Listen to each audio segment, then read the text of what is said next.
Good morning बेटा। बेटा हम method of determination of atomic मास पढ़ रहे थे, ठीक है।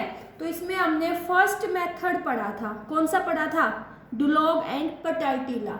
उसमें क्या कहा गया था? The product of atomic mass into specific heat is equal to 6.4। Okay. दूसरा हमने क्या पढ़ा था? Law of isomorphism. Same molecular formula, same formula था लेकिन एलिमेंट अलग अलग थे। तो वहां हमने देखा था जो मास होगा एलिमेंट ए का, जो कंबाइन होगा सर्टेन मास के साथ, वो किसके इक्वल होगा? एटॉमिक मास ऑफ ए के। ठीक है। आज हम पढ़ेंगे method of determination of atomic mass from vapour density. क्या पढ़ेंगे? Atomic mass, method of determination of atomic mass from vapour density of A chloride. Vapour density of A chloride. Okay बेटा। अब देखो इसमें क्या क्या क्या स्टेप्स फॉलो होंगे। तो फर्स्ट देखो बेटा, vapour density of the chloride is determined. क्या होगा फर्स्ट? सबसे पहले हमें उस क्लोराइड की क्या पता होना चाहिए? Vapour density. Vapour density of the chloride is determined. Vapor density of chloride is determined. दूसरा हम उसका क्या निकालेंगे? Equivalent mass. Equivalent mass of the element is determined. Equivalent mass of the element is determined. Okay. अब ये मानो बेटा, जैसे मैंने कहा वैलेंसी ऑफ द एलिमेंट को मान लो x है। वैलेंसी ऑफ द एलिमेंट, किस एलिमेंट की? जो कंबाइन होगा क्लोरीन के साथ, उसकी वैलेंसी क्या है? x है। तो फॉर्मूला ऑफ इट्स क्लोराइड, तो उसके क्लोराइड का फॉर्मूला क्या आएगा? क्लोराइड का फॉर्मूला आएगा MClX। x is the valency of the element. ठीक है। x क्या है बेटा? Valency of the element. अब यहां से देखो हम इसका क्या निकालेंगे? Molecular formula. क्या निकालेंगे? Molecular mass. तो जो मोलिकुलर मास होगा वो क्या आता है बेटा? Atomic mass of metal.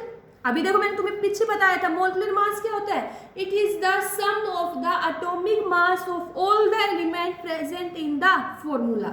तो यहां से MClX का मोलिकुलर मास क्या आएगा? Atomic mass of metal. क्या आएगा? Atomic mass of metal plus x into atomic mass of chlorine कितना होता है? 35.5। ओके। तो यहां से बेटा हम क्या लिखेंगे? हम लिखेंगे कि जो मॉलिक्यूलर मास होगा वो किसके इक्वल होगा? एटॉमिक मास ऑफ मेटल को मान लो A से, A प्लस 35.5 इंटू x। ठीक है। तो ये हमने क्या निकाल लिया? Molecular mass. क्या निकाल लिया? Molecular mass. अब हम किसकी बात करेंगे? एटॉमिक मास की, कि भाई एटॉमिक मास क्या होता है। ठीक है बेटा। तो देखो तुम एक फॉर्मूला याद करो, मैंने तुम्हें बताया था इससे पीछे वाले लेक्चर में, इक्विवेलेंट मास। क्या था इक्विवेलेंट मास? किसके इक्वल आता था? Atomic mass. इक्विवेलेंट मास किसके इक्वल था बेटा? Atomic mass upon valency. तो यहां से बेटा एटॉमिक मास क्या आ जाएगा? Equivalent mass into valency. Okay. Equivalent mass को लिख लो E से और वैलेंसी को किससे लिख लो बेटा? वैलेंसी को हम X से लिख रहे थे। ठीक है। तो ये एटॉमिक मास की वैल्यू आ गई, A की वैल्यू। इसको हम यहाँ पुट करेंगे ना। तो यहां से हमारे पास क्या आएगा? Molecular mass. Molecular mass is equal to equivalent mass into x plus 35.5 into x। तो दोनों में x टर्म है, x को कॉमन ले लो। क्या आएगा? E plus 35.5। x यहाँ पे वैलेंसी है।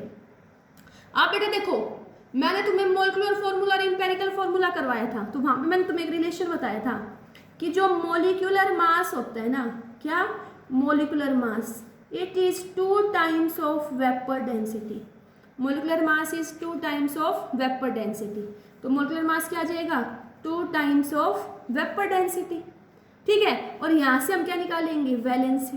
क्या निकालेंगे, वैलेंसी। तो वैलेंसी का फॉर्मूला क्या आ गया, 2 times of vapour density upon equivalent mass plus 35.5। Okay, ये फॉर्मूला क्या आ गया, वैलेंसी निकालने का।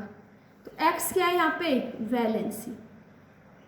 x क्या है बेटा, वैलेंसी। ये क्या है, वेपर डेंसिटी। अगर तुम्हें क्वेश्चन में वेपर डेंसिटी ना देके मोलिकुलर मास दिया हो तो क्या कर दोगे, molecular mass is 2 times of vapour density. E क्या है, E होगा equivalent mass of metal. E क्या होगा, इक्विवेलेंट मास ऑफ मेटल। ठीक है बेटा, देखो एक बार फिर से बता रही हूँ इसके लिए। हम पढ़ रहे थे method of determination of atomic मास। ठीक है, तो यहाँ हम एटॉमिक मास निकालेंगे कहाँ से, अगर हमें क्वेश्चन में क्लोराइड की वेपर डेंसिटी देते, क्लोराइड की वेपर डेंसिटी देते, तो हम कहेंगे वैलेंसी ऑफ एलिमेंट क्या है, x है। तो फॉर्मूला क्या बनाएगा, क्लोराइड के साथ कंबाइन होगा MClX। तो यहाँ से इसका मोलिकुलर मास क्या लिखेंगे, atomic mass of metal plus 35.5 into x, valency से मल्टीप्लाई, तो मोलिकुलर मास आ गया। एटॉमिक मास क्या होता है, इक्विवेलेंट मास इनटू वैलेंसी, इसको यहाँ पुट कर देंगे तो ये रिलेशन आ गया। तो मोलिकुलर मास क्या होता है, 2 टाइम्स ऑफ वेपर डेंसिटी। तो हमारे पास ये फॉर्मूला आ गया। ओके, चलो देखो इस पे मैं एक न्यूमेरिकल करवाती हूँ तुम्हें। देखो बेटा, जैसे मैंने तुम्हें क्वेश्चन दिया, 1 gram of the chloride, 1 gram of the chloride was found to contain 0.835 gram of chlorine, its vapor density is 85. Calculate its molecular formula. ठीक है भाई, तुम्हें क्या निकालना है, मोलिकुलर फॉर्मूला निकालना है। ओके, देखो बेटा क्वेश्चन में क्या दे रखा है, क्वेश्चन में है 1 ग्राम ऑफ क्लोराइड, तो ये क्या हो गया, मास ऑफ मेटल क्लोराइड। सबसे पहले जो तुम्हें क्वेश्चन में दी हुई इंफॉर्मेशन है उसको लिखो। मास ऑफ मेटल क्लोराइड कितना है, 1 है। was found to contain 0.835 gram of chlorine, तो यहाँ से मास ऑफ क्लोरीन कितना हो गया, 0.835। ठीक है, तो यहाँ देखो बेटा, मास ऑफ मेटल क्लोराइड किसके इक्वल होगा बेटा, मास of metal plus mass of chlorine. ठीक है, मेटल क्लोराइड कितना है, 1, मास ऑफ मेटल हमें निकालना है।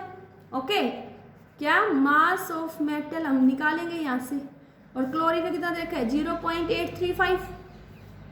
तो यहाँ से हमारे पास मास ऑफ मेटल क्या आएगा, 1 minus 0.835, it will comes out to be 0.165 gram. आ गया ये हमारे पास, समझ आ रहा है ना भाई सभी को। अब हम यहाँ से क्या निकाल लेंगे, हम निकालेंगे इक्विवेलेंट मास ऑफ मेटल। क्या निकालेंगे, equivalent mass of metal.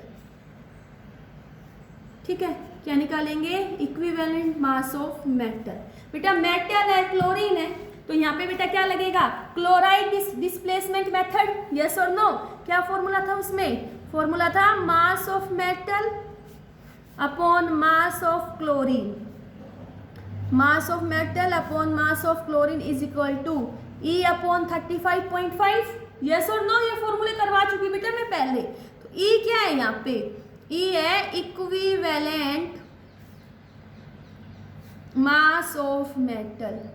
E क्या है, इक्विवेलेंट मास ऑफ मेटल, ये हमें निकालना है। तो E को क्या लिखेंगे, E is equal to mass of metal, mass of metal कितना है 0.165 into 35.5 upon mass of chlorine कितना है 0.835।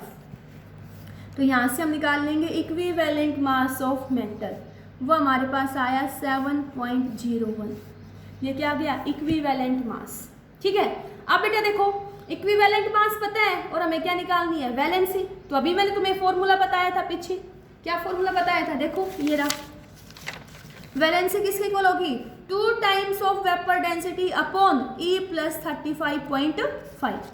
डायरेक्ट फॉर्मूला याद है तो सही है, नहीं हम क्या कहेंगे, वैलेंसी ऑफ एलिमेंट X है, फॉर्मूला मेटल क्लोराइड का MCl6 है, तो यहाँ से क्या निकाल लोगे, मोलिकुलर मास। मोलिकुलर मास आ जाएगा, क्या निकाल दोगे, एटॉमिक मास। कैसे, atomic mass is equal to equivalent mass into valency. हमें डायरेक्ट फॉर्मूला पता है तो बेटा हम क्या यूज कर लेंगे, X is equal to 2 times of vapour density upon E plus 35.5, ये फॉर्मूला था। E equivalent mass of metal अभी हमने निकाल लिया, तो वैल्यू पुट करेंगे, X is equal to 2 times of vapour density. तो वेपर डेंसिटी कितनी है बेटा, 85, तो क्या लिख दोगे, 2 into 85। Equivalent mass of metal 7.01 plus 35.5। Okay, तो यहाँ इसको सोल्व कर लोगे, तो यहाँ से x क्या आ जाएगी, वैलेंसी। x क्या आएगी, वैलेंसी। तो ये x की वैल्यू आएगी 4। x की वैल्यू क्या आएगी बेटा, 4। अब हमसे पूछा है कि what is the formula of metal chloride.